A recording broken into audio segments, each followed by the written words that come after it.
شیخ عربی زبان کا لفظ ہے۔ عرب لوگ اپنے عمر رسیدہ سردار و رہنما کو شیخ کہتے ہیں، مگر دینی اصطلاح میں شیخ اس شخص کو کہتے ہیں جس سے روحانی فیض حاصل ہو، شریعت پر عمل کرنے والا ہو اور بزرگی میں کامل ہو۔ جب ہم اسی پیمانے پر پیر عمر شیخ کی شخصیت کو ناپتے ہیں تو وہ ہمیں روشن دماغ اور ہر پہلو سے ایک مکمل شخصیت نظر آتے ہیں۔ کہتے ہیں کہ پیر عمر جھالاوان کے مشہور قبیلہ ساسولی سے تعلق رکھتے تھے۔ ساسولی قبیلہ میں ایک ذیلی شاخ عمر زئی کے نام سے مشہور ہے۔ ان کا دعویٰ ہے کہ وہ پیر عمر شیخ کے نسل سے ہیں۔ اسی طرح پیر عمر کا پوتا اور پیر عبد الموسی کا بیٹا پیر عبد الفقیر کے بعد کے نسل کو کوانی کہتے ہیں، جو ابھی تک چلتی آ رہی ہے۔ پیر عمر شیخ کی تعلیمات سے ہمیں اللہ پاک کے تمام مخلوقات کے ساتھ محبت کا درس ملتا ہے۔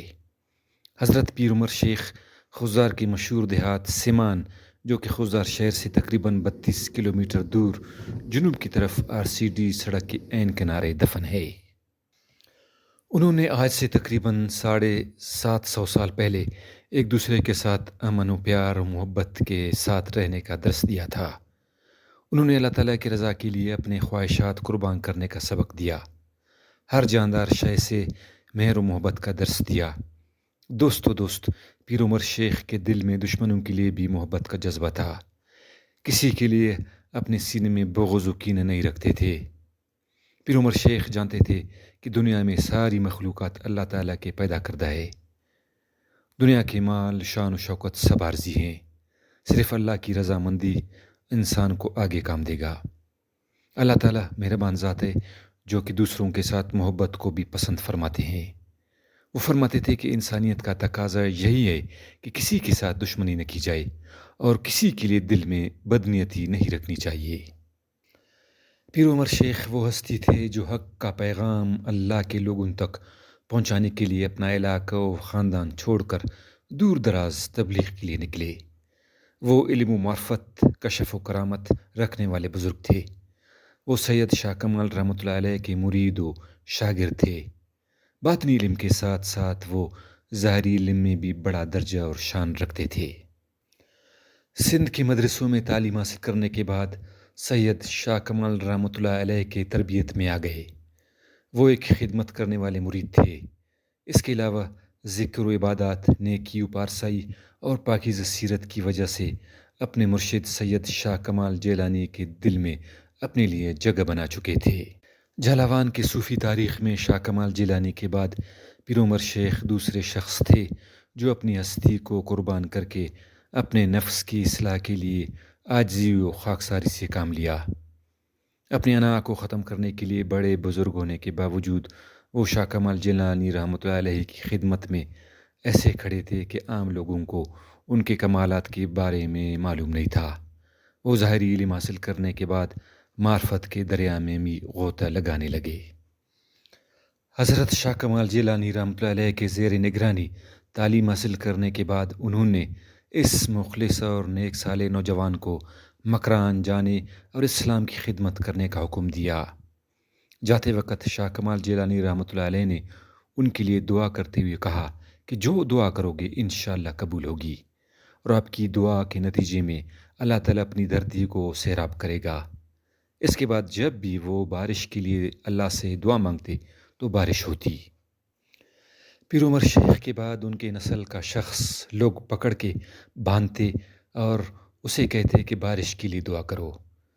اس نسل کو جو آج بھی بارش کے لیے دعا کرتے ہیں، جھالاوان میں لوگ انہیں کوانی کہتے ہیں۔ مخلوق کی خدمت اور دین حق کے لیے پنجگور تشریف لے گئے۔ ان دنوں پنجگور میں بدامنی و انتشار پھیلا ہوا تھا، ہر طرف بے قراری و بے سکونی کا دورہ تھا۔ وحشی منگولوں نے اسلامی دنیا کے ثقافتی و علمی مراکز کو تباہ کر چکے تھے۔ پنجگور پہنچتے ہی انہیں پتہ چلا کہ یہاں توہم پرستی اور بے دینی زیادہ ہے، تو پھر انہوں نے لوگوں کے دلوں پر کام کرنا شروع کیا اور انہیں اللہ کا پیغام اور نبی صلی اللہ علیہ وسلم کے سنتوں پر عمل کرنے کی تبلیغ کی۔ وہ پنجگور میں سکونت اختیار کی۔ اس طرح بہت سے لوگ ان کے خانقاہ آتے اور فیض حاصل کرتے۔ پنجگور میں بہت سے لوگ ان کے مرید بن گئے۔ انہوں نے پنجگور میں نہ صرف دینی تعلیم کو عام کیا بلکہ تمام علاقے میں ایک سماجی انقلاب بھی لانے میں کامیاب ہو گئے۔ ان دنوں منگول مختلف علاقوں کو فتح کرتے ہوئے اور لوگوں کو قتل کرتے ہوئے جب پنجگور کی طرف بڑھ رہے تھے تو لوگ خوف کے مارے پیر و مر شیخ کے خانقاہ دعا کے لیے پہنچ گئے۔ انہوں نے پنجگور کے لوگوں کو کہا کہ منگول بھی آخر اللہ کے مخلوق ہیں۔ انہوں نے کہا کہ جب بھی کوئی مشکل ہو تو اس کے حل کے لیے اللہ سے رجوع کرنا چاہیے۔ انہوں نے لوگوں کے ساتھ مل کر اللہ سے دعا کی اور پنجگور کے لوگوں کو تسلی دی کہ انشاءاللہ منگول اس علاقے میں داخل نہیں ہو سکیں گے اور ناکام و نامراد یہاں سے لوٹیں گے۔ اس کے بعد پنجگور کے لوگوں کی طرف سے منگولوں کے خلاف چھوٹی سی مزاحمت کے بعد وہ اپنے علاقے کی دفاع کرنے میں کامیاب ہو گئے تھے۔ اس شکست کے بعد منگولوں نے کلات اور خوزدار کا رخ کیا تھا اور یہاں خوزدار میں میری بھٹ کے اوپر اپنے بادشاہی کا جھنڈا گاڑنے میں کامیاب ہو گئے تھے۔ غالباً ملک چپ کو یہاں اپنا نائب یا گورنر بنا کر علاقہ کو کنٹرول کرنے کی ذمہ داری سونپی تھی۔ کہتے ہیں کہ منگولوں کی طرح ان کا تعینات کردہ گورنر ملک چپ بھی بڑا ظالم و جابر حکمران تھا جس کو بعد میں یہاں کے لوگوں نے قتل کیا تھا۔ سید شاہ کمال منگولوں کی آمد سے پہلے انتقال کر چکے تھے۔ ان کے بعد کی نسل مستقل طور پر نئی سندھ میں قیام پذیر ہو چکے تھے۔ سید کمبر شاہ بھی جہلاوان کی طرف اپنا آمد و رفت کم کر چکے تھے جس کی سب سے بڑی وجہ منگولوں کی سخت گیری تھی اور ان کا رویہ بھی لوگوں کے ساتھ عزت و احترام والا نہیں تھا۔ اس وجہ سے سید کمبر شاہ نے اپنے دادا کے خلیفہ پیر عمر کو پیغام بھیجا کہ اب وہ پنجگور کے ساتھ ساتھ خوزدار یا جہلاوان پر توجہ دے۔ اس طرح پنجگور کے ساتھ ساتھ پیر عمر نے اس وقت کے خوزدار کو بھی سنبھالا۔ پیر عمر نے اس وقت کے حکمران کے ساتھ اپنے تعلقات اچھے رکھے۔ بادشاہ کی اجازت سے انہوں نے خوزدار سے 32 کلومیٹر دور سمان کے مقام پر اپنا مدرسہ کھولا اور دین اسلام کی خدمت شروع کی۔ ابتدائی دنوں میں منگول بادشاہ نے پیر عمر کے ساتھ اپنا رویہ سخت رکھا لیکن بہت جلد ہی پیر عمر نے اپنے روحانی عظمت، تعلیم و تبلیغ اور اچھے کردار کی وجہ سے بادشاہ کو متاثر کیا۔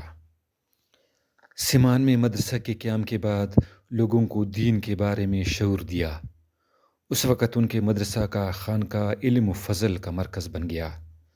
اپنے محدود وسائل کے باوجود انہوں نے مدرسہ کو کامیابی کے ساتھ چلایا اور درس و تدریس کا اچھا نظام قائم کیا۔ پیر عمر نہ صرف ایک عظیم مبلغ و مدرس بلکہ بہت بڑے صوفی بھی تھے۔ تصوف میں ان کا طریقہ وحدت الوجود کا تھا۔ وحدت الوجود پر یقین رکھنے والے اچھے اعمال اور تہذیب و اخلاق پر زور دیتے ہیں۔ ان کے نزدیک اچھا شخص وہ ہے جو لوگوں کے ساتھ نیکی اور محبت سے پیش آئے۔ تمام انسانیت کے لیے اپنے دل میں درد رکھنے والے یہ ہستی پنجگور اور خوزدار میں آدھی صدی تک دین اسلام کی خدمت کی۔ اپنے موت سے قبل وہ پنجگور سے خوزدار کے لیے روانہ ہو گئے۔ یہ موسم بہار کا تھا جب اپنے اونٹ پر خوزدار سمان کے قریب پہنچنے والے تھے کہ ان کو دل کا دورہ پڑا۔ وہ جان گئے کہ یہ ان کے آخری ایام ہے، لہٰذا انہوں نے اپنے رشتہ داروں کے پاس جانے کی خواہش ظاہر کی۔ پھر وصیت کی کہ اگر ان کو راستے میں موت آ گئی تو ان کو اپنے مدرسہ سمان کے پاس دفنایا جائے۔